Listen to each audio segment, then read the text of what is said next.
guys, my name is Brittany Nicole. Welcome back to my channel, and today we're going to be going over my July wrap up. So in the month of July, I did take place in Mermaid Marathon, so go over and check out those vlogs and all those videos. I read a lot of books for Mermaid Marathon, so I did a whole separate vlog and wrap up just for that. But let's go over the books that I read between Mermaid Marathon and the end of July. So I did finally finish Golden Sun by Pierce Brown. This is the second book in Red Rising, and I really enjoyed it. It's 4 stars. I don't think it's like my favorite of the series.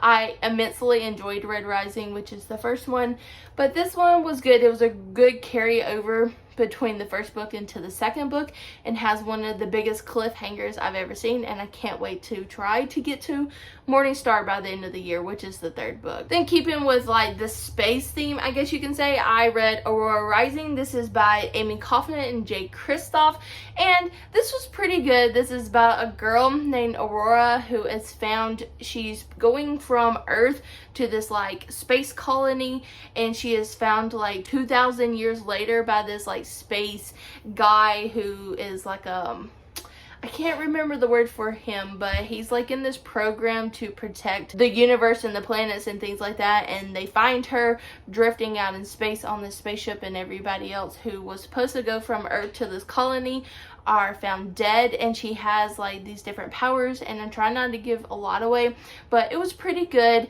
4 stars if I hadn't already said that. I do plan on reading the second one. I know the third one comes out really soon, like October and November. I do have plans to try to pick that one, as long as I like the second one. It wasn't like my favorite book of all, because there was a lot of things that just happened and there was no explanation, but I still really enjoyed it. Then I read The Cup and the Prince, and I am going to say first 40% of this book I really enjoyed. I liked the build up of the plot. I liked getting to see all these characters and seeing like their world developed with these characters in mind, and it was really good. And then after 40%, it literally felt like a different author took this book and ran with it. I don't know what happened, like the game system, because this girl lives in a shadow community where these shadows kind of take over and they kill everybody, and she has to leave this community in a very interesting way and go into these games the kingdom is having, and she has to compete for the cup. And so she's hoping if she wins the cup that she actually can bring it back to help her community get away from the shadows, because they're all taught from like pretty much the age they could hold a sword how to defend themselves from these shadows. And it's very interesting seeing like some kind of like PTSD symptoms going on, because once she leaves this community, they don't have the shadows in the kingdom where she's going. But from there, like the games were kind of like, let me just throw something together. I felt like I did do a whole like reading vlog on this, so if you want to see all my thoughts and feelings, I will link it up in the cards and down below for you guys. But I don't know, it really kind of felt flat for me, so I'm only giving it like 3 stars.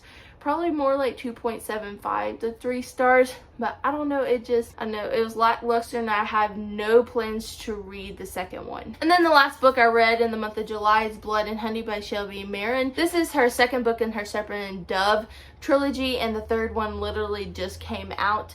And even though I've heard like mixed reviews on Blood and Honey, I will have to say this is not my favorite in this series or this trilogy, but I really appreciated what it brought, and like developing more of the characters' dynamics, and from where we left off in the first book into the second book, and I see the characters developing more and more as we're going. So I really felt like this was like a filler book. It did help extend the plot in my personal opinion, but in the same sense it wasn't as amazing second book as it should be. I'm still giving it 4 stars because I still really enjoyed it, and I'm hoping the third one has a really good like ending, because how this one ended, we have a really big like question over everything and a big cliffhanger, and like now we have some like different characters and beings coming into this other than just the witches and the mermaids and the werewolves that are in this.